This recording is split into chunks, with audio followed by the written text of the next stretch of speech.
médico neumonólogo y actualmente a cargo de la unidad de soporte ventilatorio no invasivo del Hospital Fernández. Bueno, quería agradecerles especialmente a la doctora Valencia y al comité organizador poder participar en estas jornadas virtuales de medicina de sueño.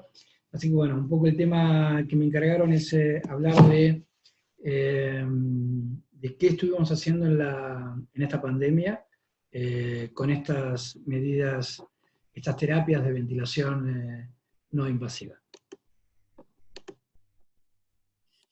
Un poco el primer problema al que nos habíamos, que se nos presentaba al principio de esta pandemia, era si íbamos a estar observando un pulmón como un pulmón de distrés, esos pulmones rígidos, con elastancia muy baja, con una elastancia muy alta, una compliance muy baja, y que debíamos intubarlos tempranamente para evitar el problema. Entonces, básicamente lo que hicimos fue empezar a pensar otra vez en la fisiopatología de qué era lo que teníamos.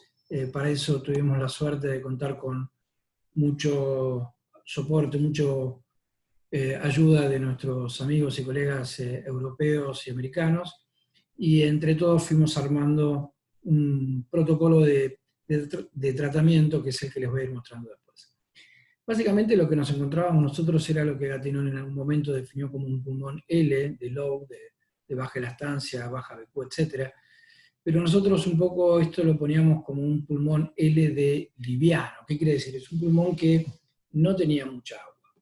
Entonces nos enfrentábamos a un síndrome de estrés respiratorio agudo del adulto, pero con una gran disociación entre la hipoxemia, que veíamos, la insuficiencia respiratoria muy severa, y la mecánica del pulmón. Por eso decíamos que era un pulmón L. Si hacemos un gráfico simple, acá tenemos un esquemita, un pulmón de estos que estudiamos cuando estudiábamos fisiología con el West, lo que veíamos que en la medida que la compliance disminuye, el shunt aumenta y por lo tanto la PO2 con FiO2 al 100% también disminuye siguiendo esta curva, ¿no? Si mejora la PO2, uno asume que mejora la compliance, o si mejora la compliance, al ir disminuyendo el shunt, la PO2 va a ir mejorando. Y tenemos este esquemita, ¿no? Un pulmón atelectasiado, lleno de líquido, donde no tiene aire, no tiene oxígeno, y se produce un claro shunt. Pero lo que vemos, todavía vemos en esta pandemia, que los pulmones que se presentan no son de esta manera, sino que son más parecidos a estos, donde tengo una compliance que no está tan mal, no está tan baja, pero sí tengo mucha hipoxemia.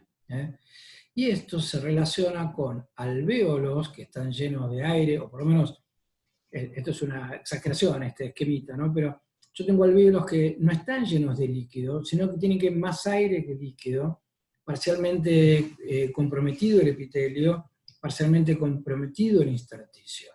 Entonces son alvéolos que están hipoventilados, pero hay alvéolos que no van a estar perfundidos, produciendo un gran efecto shunt o espacio muerto, y otros que unidades alveolocapilares que van a recibir toda la sangre que no puede ir por esos alvéolos donde los capilares están obstruidos, generando una zona 3 de West, es decir, una gran admisión venosa, y esto me va a producir algo que es interesante en fisiología, me va a producir un aumento del espacio muerto con un aumento del shunt, ¿de acuerdo? Entonces, ante la duda de si esto que estamos viendo acá, todas esas opacidades, como pueden ver, algunas vidrio esmeralda, algunas más consolidativas, responden a este esquema de shunt clásico. Al colocar estas imágenes en la ventana de mediastino, fíjense lo que pasa, no vemos agua. esta ventana mediastinal me permite, por así decirlo, saber si hay aumento de la densidad. Si esto lo pasamos por las unidades de Hounsfield y podemos ver qué grado de densidad hay ahí, vamos a ver que se acercan más al aire que al agua. Bien, por lo tanto, esta tomografía ya vista en este corte mediastinal nos acerca a pensar que tenemos zonas que están hipoventiladas, pero no llenas de agua, de líquido, y la hipoxemia es parte debido a la hipoventilación y gran parte debido a esta gran admisión venosa que estamos teniendo, esta gran alteración de ventilación y perfusión.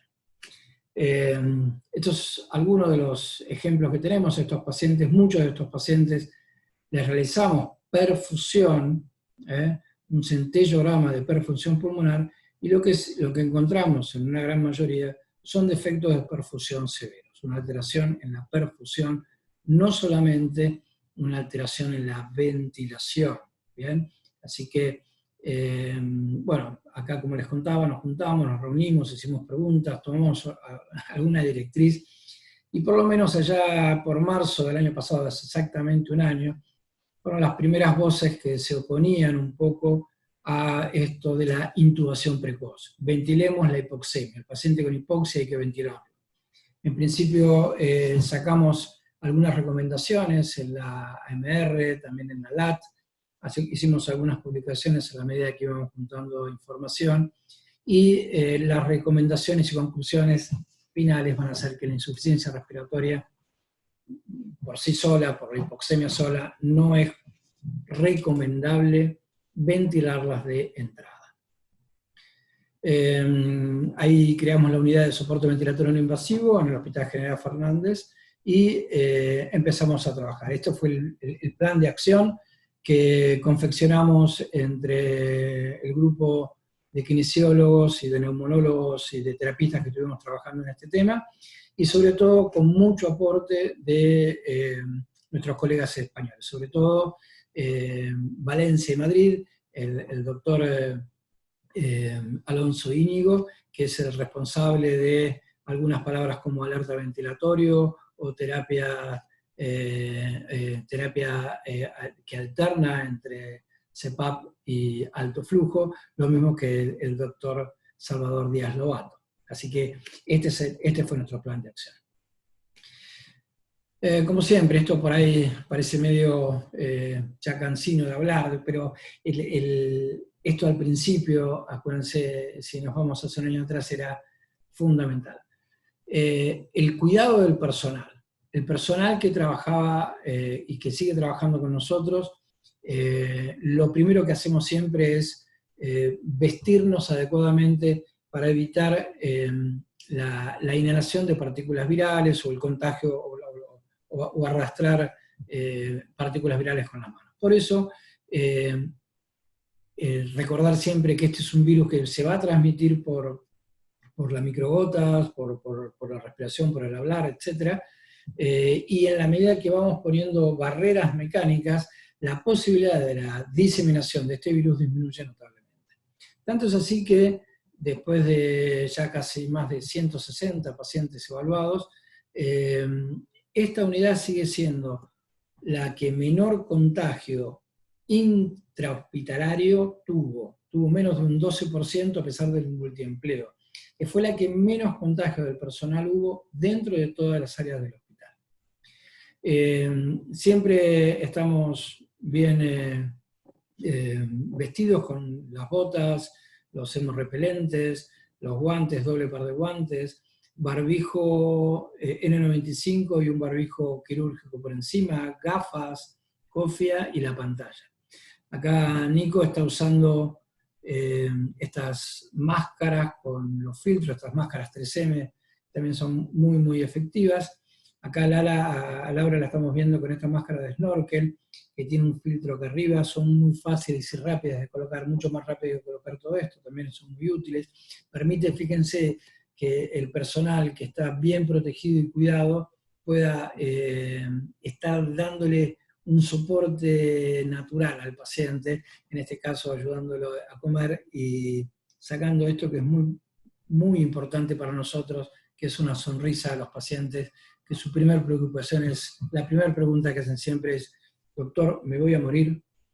Bueno, lo mismo acá, siempre bien vestidos, bien controlados, siempre de a dos, protegiéndonos. Pasando a la parte técnica, nosotros estuvimos entrenando unos 2-3 meses antes, en junio empezamos a trabajar, pero ya desde abril, por lo menos fin de marzo, abril, ya estábamos realizando tareas de entrenamiento y equipamiento y probando, etc. Acá la vemos a Catalina trabajando con un FluxMed. El Flux para nosotros fue muy importante, fue para el Flux y algunos otros elementos que les voy a ir mostrando ahora nos sirvió para poder refutar algunos argumentos que tenían la gente de terapia intensiva, de la SATI, diciendo que estas tareas retrasaban, este tratamiento retrasaba la intubación precoz y hacía que los pacientes pudieran tener una lesión pulmonar autoinducida, la famosa PCILI. Entonces, lo que medíamos era el volumen corrientes, para ver que no tuvieran un volumen corriente muy alto. Acá estamos usando un FluxMed, acá hay un oxímetro, es un máximo, que es un muy buen oxímetro para estos pacientes, es un oxímetro muy confiable, y además acá teníamos el otro elemento que nos ayudó mucho para descartar que no hubiera un Pendeloff o que hubiera zonas de constante de tiempo muy diferentes, y esto es un tomógrafo de impedancia bioeléctrica, y acá la vemos a los chicos trabajando con un paciente y se le está midiendo la PO2 con FiO2 al 100% y el espacio muerto, el BDBT, con una capnografía volumétrica. Y finalmente, para mostrarles la estrella nuestra,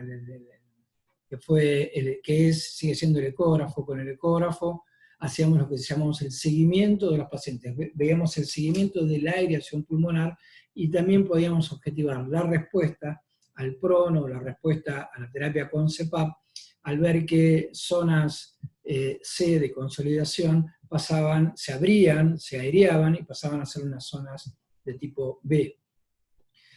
Este es un paciente que no es COVID, estuvo en la unidad en un periodo que teníamos muy pocos pacientes con COVID, pero básicamente es para mostrarles cómo hacemos la prueba de oxígeno al 100% y la capnografía volumétrica. Acá están Catalina y Eugenia con este paciente, que era un paciente con una obstrucción pulmonar muy severa, secundaria a una bronquiolitis obstructiva. Tenemos el oxígeno que entra a esta bolsa. Acá tenemos una válvula de paso que permite, con presión positiva o no, dejar que el paciente respire o no. También lo usamos para hacer lo que llamamos P01, la presión de oclusión en los primeros 100 milisegundos. Esto es una válvula unidireccional, una válvula de Hahn-Rudolph unidireccional. Por acá el paciente inspira y por acá expira.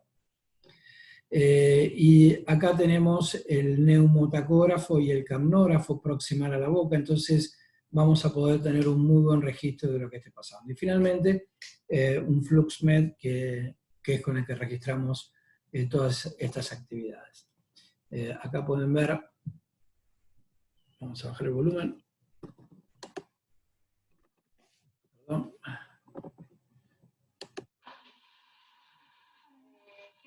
Cómo se realiza esta maniobra y cómo se van registrando los datos online. ¿Bien?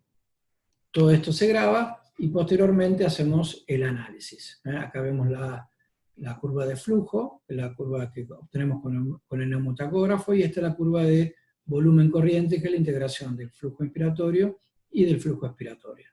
Acá podemos medir el end-tidal de CO2, en este caso 24 o 25 milímetros de mercurio, y con todo esto, agregándole al software la PCO2, podemos obtener el BDBT, o podemos obtener también la diferencia entre la PCO2 arterial y el CO2 expirado, dándonos una idea de la eficiencia de este pulmón en la ventilación. A mayor gradiente o a mayor espacio muerto, ese pulmón tiene más espacio muerto. Y ese mayor espacio muerto en un paciente que no tiene presiones altas está relacionado con una obstrucción vascular. Eso nos permite y nos permitió trabajar con la gente de centellografía, y fíjense cómo de junio a noviembre, cómo fueron creciendo la cantidad total de pedidos de centellografías, y fíjense que el resultado positivo era de estos pacientes que eran seleccionados, no eran todos los pacientes ingresados en la unidad, pero teníamos una alta incidencia de pacientes con alta probabilidad de TEP, alta probabilidad de trombosis pulmonar evidenciados por la centellografía. Esto nos permitía tener una conducta activa en cuanto a la anticoagulación. Acá podemos ver algunas de estas muescas triangulares características con base en la pleura de estos estudios. Con respecto al TIVE, al tomógrafo de impedancia eléctrica, este es un cinturón que se pone y toma la impedancia, por así decirlo, axial ampliada de la resistencia que tiene el paso de una corriente eléctrica en presencia de aire o de líquido. Entonces, esto es lo que tenemos, y esto es lo que nos fue permitiendo tomar decisiones en cuanto a aumentar la PIP, sacar la PIP, rotarlo, pronarlo, etc. En cuanto al equipamiento que utilizamos para este tratamiento, empezábamos siempre con lo que llamamos una prueba, un trial, donde utilizábamos el prono y algún equipo de alto flujo, como en este caso el Aro, o el Húmido Flow, o el Vapotherm. ¿Bien?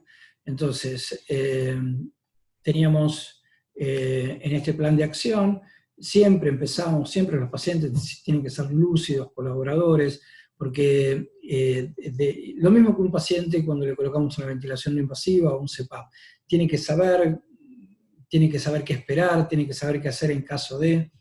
Entonces, los pacientes lúcidos y colaboradores con aumento de la frecuencia respiratoria, con un drive respiratorio elevado, con una marcada ineficiencia del pulmón para meter oxígeno, hacemos una prueba inicial de CAFO, de canon nasal de alto flujo y prono-vigil.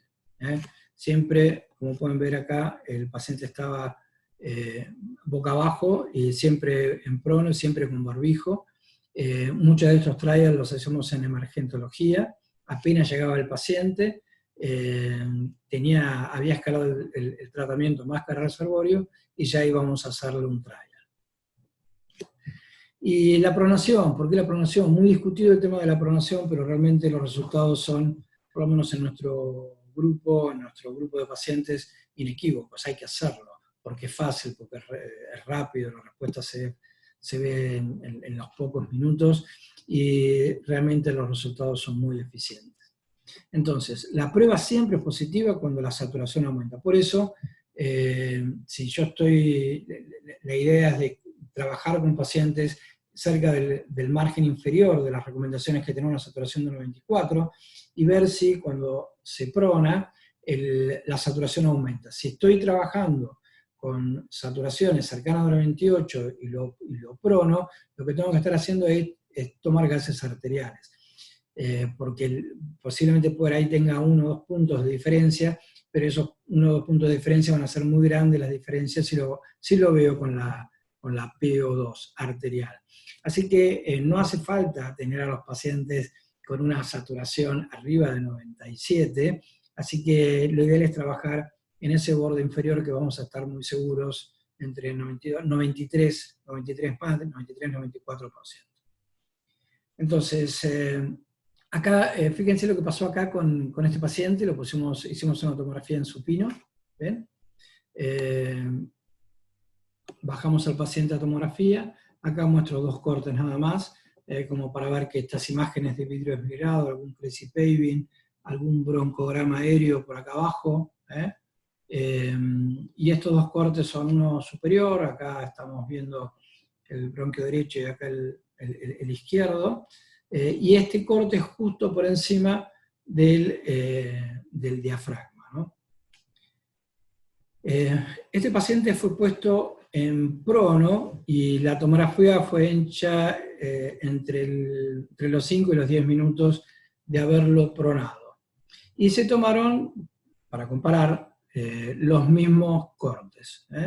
Acá vemos el bronquio izquierdo y este fue justo también el corte por encima del diafragma. Vamos a comparar esta imagen con esta imagen, fíjense. Ponemos una raya horizontal a la aurícula izquierda, y ahora lo único que hacemos es ampliar esa imagen. Esta es la raya en rojo, acá se ve azul, y acá lo que hicimos lo pusimos en positivo, lo claro, brillante es aire, y lo oscuro es las zonas de hipoventilación. Acá podemos ver también cómo se dibuja el broncograma aéreo. ¿Bien?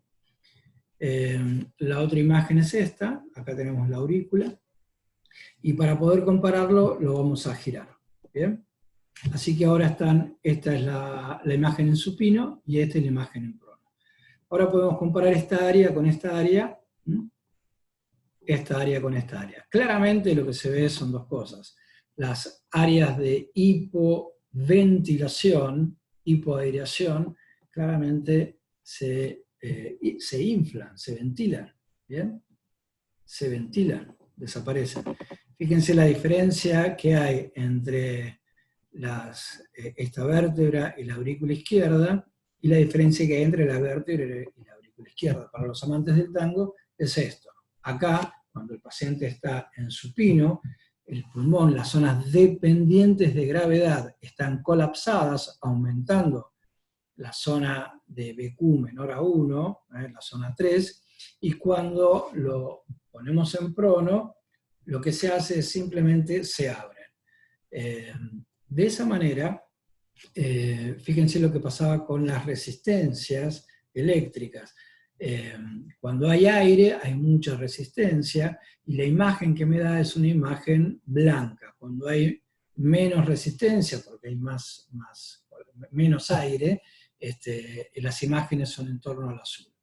Acá este mismo paciente estaba en supino con la misma FiO2 saturando 92%, y acá lo que se repitió fue la prueba que hicimos en tomografía. Con la misma FiO2 en prono, la saturación aumentó 5%, y fíjense cómo aumentaron las áreas ventiladas. Por lo tanto, las conclusiones son fáciles. Cuando lo colocamos en prono vigil, hay un aumento del área alveolo capilar para el intercambio de oxígeno. Esto se ve claramente al abrirse, al expandirse esas áreas, que evidenciadas ya sea por la visualización directa, ya sea también por el tomógrafo de impedancia bioeléctrico. Entonces, si aumentó la saturación, aumentó la PO2, es porque hay un efecto de reclutamiento. Segundo, que es muy importante, esto para charlado para todos mis amigos terapistas, que es, hay una distribución más homogénea de la ventilación, más homogénea, y lo que se ve es que al tener una distribución más homogénea, mis constantes de tiempo, tanto las inspiratorias como las expiratorias, se homogeneizan, y eso tiene un impacto directo en la protección pulmonar, disminuyendo las zonas de strain, que van a ser las zonas que voy a tener que estar distendiendo porque están muy cerradas, y eso arrastrando un montón de complicaciones a nivel inflamatorio y demás, o las zonas de estrés, que son las zonas que van a tomar gran parte de la presión y se van a sobredistender. Por lo tanto, al tener un pulmón mucho más homogéneo, es un pulmón que está más protegido de eso que se llamaría la presión de la lesión pulmonar autoinducida. Y el objetivo, ¿y cómo objetivamos eso? Fácilmente, no necesito ni un tomógrafo de impedancia bioeléctrica. Simplemente al objetivar un aumento en la PO2 o la saturación, obviamente van a mejorar todos los índices de eficiencia de intercambio de oxígeno, porque la FiO2 es la misma y lo que va a estar mejorando es la PO2 o la saturación o la relación el A sobre A. ¿De acuerdo? Entonces, todo paciente que al colocarlo en prono en las primeras respiraciones, en los primeros minutos, más de 5 minutos, 10 minutos, mejora la saturación, ya tengo una respuesta positiva a lo que puede ser colocarlo en prono y positiva a lo que va a ser la respuesta a la presión positiva. Acá vemos un paciente de la unidad que está en prono, con la webcam que tenemos también tiene micrófonos para conectarnos, pero también tiene su celular cercano para comunicarse por cualquier tema. Entonces, una vez pasada la prueba, si el paciente responde, sigue el tratamiento a predominio de CAFO, de cánula nasal de alto flujo con oxígeno, regulando el oxígeno para mantener una saturación objetiva entre el 94 y el 96. En la medida que el paciente mejora, vamos a ver que esa FiO2 vamos a ir disminuyendo. Lo primero que disminuimos siempre es la FiO2, lo último que disminuimos es el flujo de aire. El alto flujo tiene un efecto CPAP, quiere decir que voy a estabilizar la pequeña vía aérea, voy a disminuir la resistencia, ocasionado por ese aumento de resistencia de la pequeña vía aérea si está colapsado, y le voy a estar dando un efecto de CPAP aproximadamente de 1 centímetro de agua, 0,5 a 1 centímetro de agua cada 10 litros que le ponga. Por lo tanto, siempre empezamos con 60 litros para obtener por lo menos entre 4 y 6 centímetros de agua de tratamiento efectivo de CPAP. Y por otro lado, esto es un trabajo muy interesante, está hecho en pacientes extubados, a los que se les puso 30 minutos alto flujo y se les tomaba un estado ácido-base al finalizar los 30 minutos de esta prueba con alto flujo, y se los controlaba con el NAVA, con el electromiograma del diafragma integrado y rectificado, el EDI,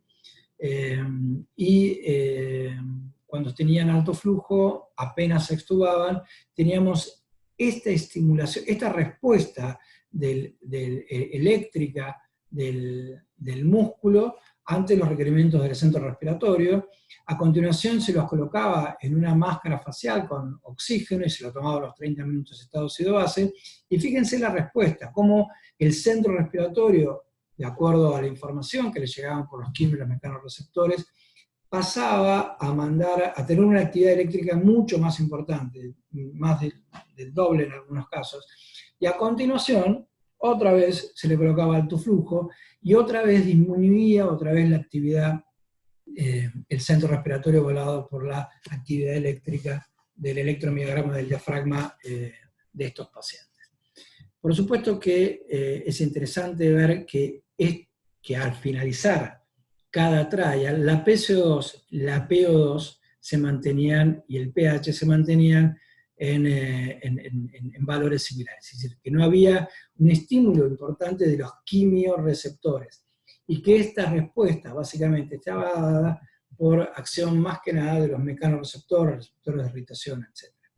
Esto nos hace pensar que el alto flujo tiene un efecto leve, mínimo, pero no poco importante, semejante a la presión de soporte. ¿De acuerdo? Siempre que usamos alto flujo, los pacientes, recordando que estamos en presencia de un virus que se transmite por aerosolización, al colocar barreras mecánicas disminuye esa probabilidad. Por lo tanto, siempre cubriendo la cánula con una mascarilla. Y acá, estas son las fotos tramposas que ponemos de la unidad. Estos son dos kinesiólogos que están con los pacientes, y esta foto en realidad técnicamente es para mostrar que siempre que estamos con estos pacientes que están con CAFO, están con un barbijo quirúrgico. Pero en realidad es para mostrar la seguridad que hay al tratar a estos pacientes, y estos pacientes pasan a sentirse seres humanos otra vez, y con muchas ganas de vencer esta enfermedad. Esta señora estuvo en alerta ventilatorio. El alerta ventilatorio es el alerta que significa que vamos a avisarle a los terapeutas que por ahí pasa por la falta de respuesta. Tenía una trombosis pulmonar muy importante, 2 veces, y bueno, esta es una foto donde ella es una reina y estaba próxima a la salida de la unidad.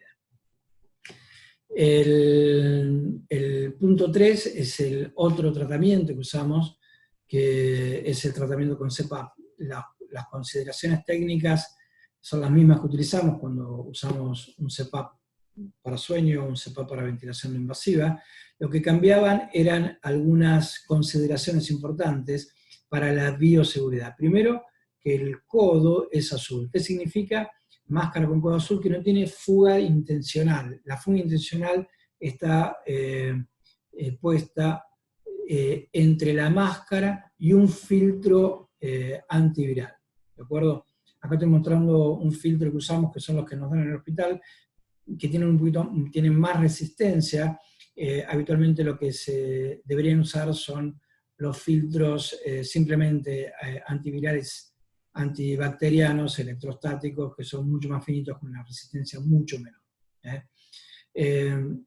Acá está Juan, que está probando el helmet, que es una de las tantas formas que tenemos de dar CPAP. También la usamos el CPAP con equipos binivelados y con flujo directo de pared. ¿Bien? El otro tema interesante fue que el uso de estos helmets, con estos equipos con batería interna, nos permitían, y acá Diego está llevando el oxígeno, nos permitía trasladar a estos pacientes sin cortar la terapia, en una forma muy segura por la institución. Acá el paciente iba hacia tomografía. Y este era el plan de acción que teníamos al paciente que no respondía a esta prueba Vigil y estaba en alerta ventilatoria. Este fue el grupo de pacientes a los cuales les dábamos la opción de tener opioides para disminuir la actividad del centro respiratorio, y la prueba con CPAP, si bien acá teníamos, calcúlenle, un CPAP entre 4 y 6 centímetros, duplicábamos, y teníamos un CPAP en 12 más o menos 2 centímetros de agua. Este agregado de presión de soporte no es que hiciéramos ventilación no invasiva, bilebre y demás. Este agregado de presión de soporte entre más 2 y más 4 centímetros de agua es simplemente para disminuir para contrabalancear la resistencia de esos filtros y que el paciente no tuviera un swing de presión negativa muy importante dentro de la máscara. Así que al colocarle presión de soporte disminuíamos ese swing de presiones bucal, y eso hacía que el paciente tuviera una presión más constante. Es decir, que al aplicarle más 3, más 2, más 3, más 4 de presión de soporte, el paciente efectivamente estaba teniendo una presión positiva, un CPAP, una presión continua. Si el paciente no respondía, después de algunas horas de pruebas, de trial, pasaba a terapia intensiva, donde habitualmente era intubado, y si toleraba, seguíamos lo mismo, pasábamos a una alternancia, tratamiento alternativo entre CPAP y CAFO, y para destetarlo del CPAP, lo que hacíamos primero bajamos la FiO2 y después bajábamos el soporte que mantenía abiertos los alvéolos. Acá también es otra foto tramposa, acá lo vemos a Diego, acá está Anita, Nico, y lo que estamos viendo en esta foto es, primero, la seguridad que tiene el personal cuando se sabe que está bien protegido. Segundo, la confianza que se le transmite al paciente. Y en realidad la muestra es técnica para mostrar que se usa una máscara con codo azul, que se pone el filtro antiviral y que finalmente está el puerto exhalatorio. De esa manera, todo lo que el paciente inspira está filtrado, y todo lo que el paciente expira también está filtrado. Al principio, estas son fotos de abril, acá lo tenemos a Mauro Castro, hacíamos las pruebas para evaluar cuál es el flujo mínimo necesario, si trabajábamos con flujos de pared de oxígeno y aire comprimido, o si utilizábamos una turbina. Entonces, la mejor manera que teníamos para ver esto era tener un camnógrafo y un neumotaco en la boca del... acá tenía el camnógrafo para ver el end tidal del CO2, y sobre todo la PiCO2, la presión inspirada del CO2, para ver qué grado de reinhalación tenía de acuerdo a los flujos que poníamos y cómo se tenía que colocar el casco. Y acá poníamos un neumotaco a la salida, por acá está entrando la mezcla de aire y oxígeno, y por acá está expirando, donde tiene una válvula de PIP, como ven acá, y esta válvula de PIP la registramos acá en esta gráfica, y acá teníamos el neumotaco para objetivar el flujo. Básicamente, la conclusión final de todo este trabajo, que fue compartido con los italianos, es que para evitar la reinhalación de CO2, tener una PiCO2, una presión inspirada de CO2 elevada, lo que nosotros necesitamos, simple y fácil, es tener acá a la salida un flujo en exceso de la demanda inspiratoria. ¿De acuerdo? Eso todos los CPAP lo tienen, pero acá, como estamos usando una interfaz diferente, rara, necesitamos calcularlo, medirlo y saber que esto era así. Cuando usamos un flujo, ven acá, el flujo acá, durante la inspiración de Mauro llega a 0, al llegar a 0, él sigue inspirando de lo que hay adentro, y expirando de lo que hay adentro, y lo que notamos es esto, ¿ven? Una PiCO2 elevada. Pero cuando el flujo, durante la inspiración de Mauro, está por encima del 0, es decir, que le estoy dando un flujo mayor al que él está inspirando, lo que logramos rápidamente, como pueden ver, es que la PiCO2 disminuye valores normales. Con eso hicimos un montón de videos, normativas, reglamentaciones que fueron utilizadas a lo largo y a lo ancho del país.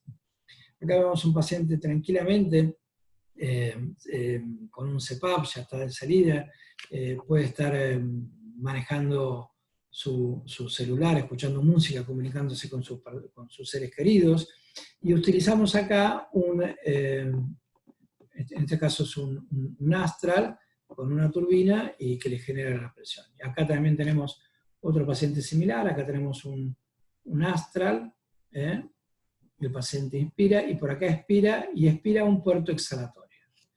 Estos pacientes, aún usando el casco, también se pueden colocar en posición de prono para duplicar esfuerzos positivos, es decir, con el prono, lo que habíamos visto antes, y con el CPAP, mantener inflado el pulmón. La única recomendación es cuando usamos prono vigil con CPAP, teníamos que tener cuidado de cuidar la cara. Para cuidar la cara, lo que poníamos acá, como pueden ver, es una almohadilla entre la cara y el vinilo.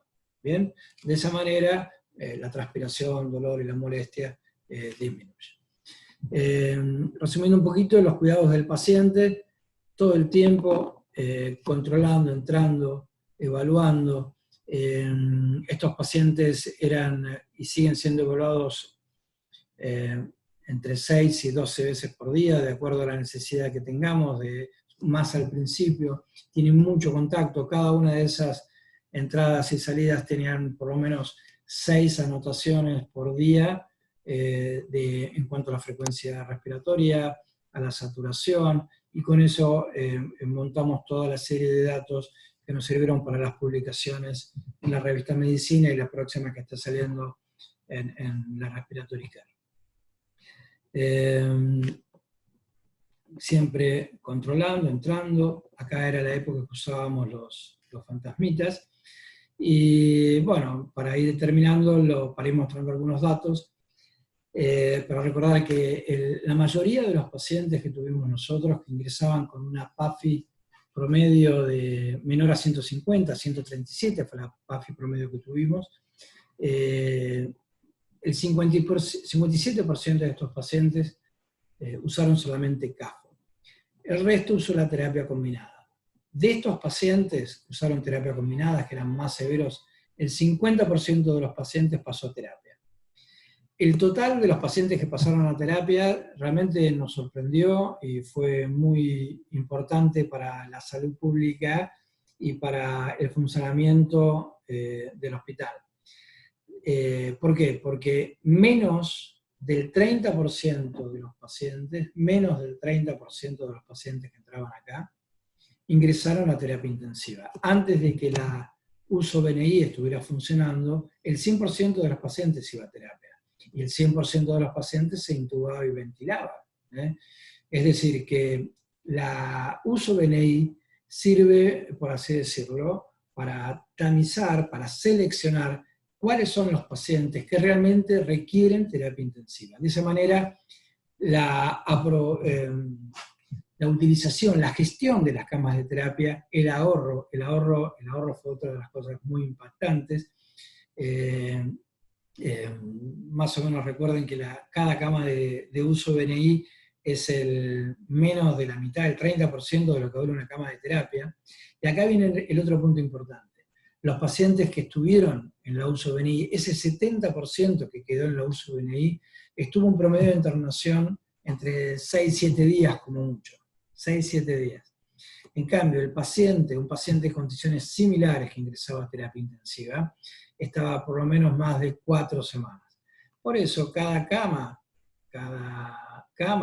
de la uso BNI equivalía a 5 camas de terapia intensiva. Acá, en una cama en un mes, veíamos 5 pacientes, y terapia intensiva por mes, una cama era un paciente por mes.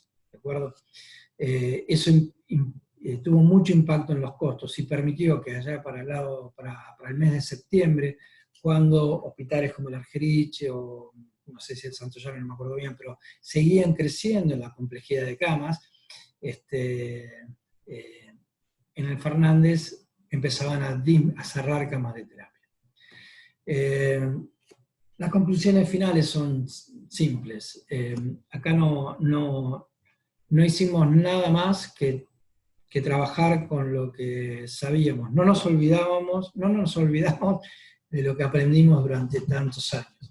El esfuerzo, mucha gente que está trabajando en esta unidad, es gente que tenía, por suerte, experiencia en los laboratorios de sueño, en el tratamiento de pacientes con CPAP y con ventilación no invasiva.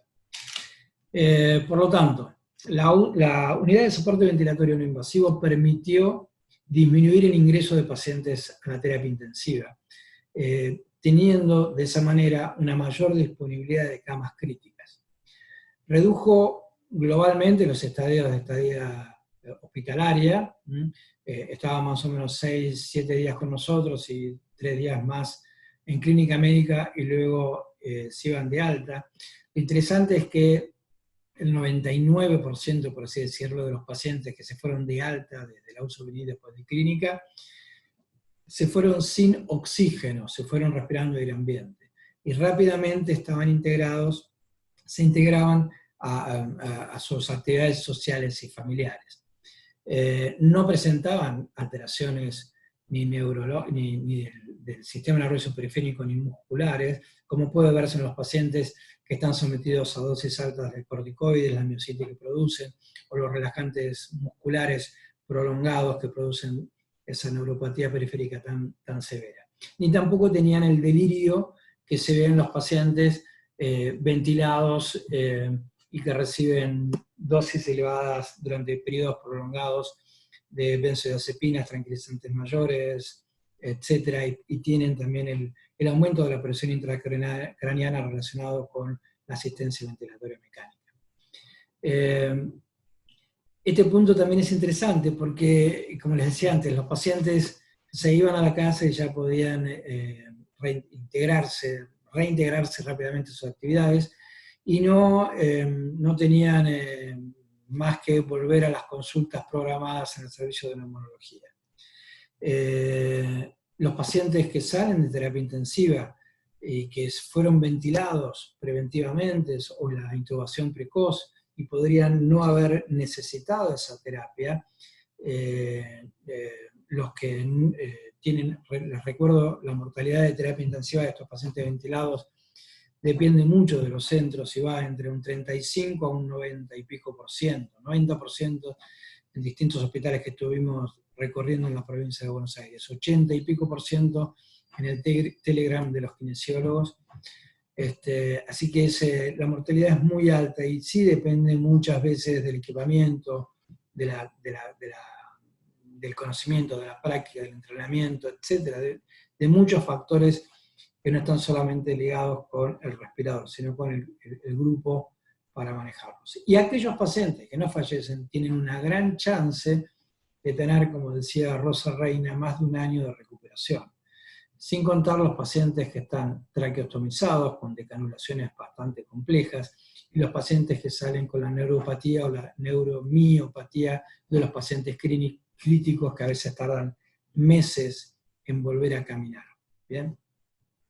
Y finalmente que la creación de estas unidades en medio de esta pandemia resultó segura y efectiva, sobre todo pensando que el entrenamiento del personal de salud para desarrollar estas tareas no es tan complicado como enseñarle a alguien con poca experiencia a relajar, intubar y ventilar a un paciente. Bueno, por ahora nada más. Muchas gracias por su atención y espero que sea útil.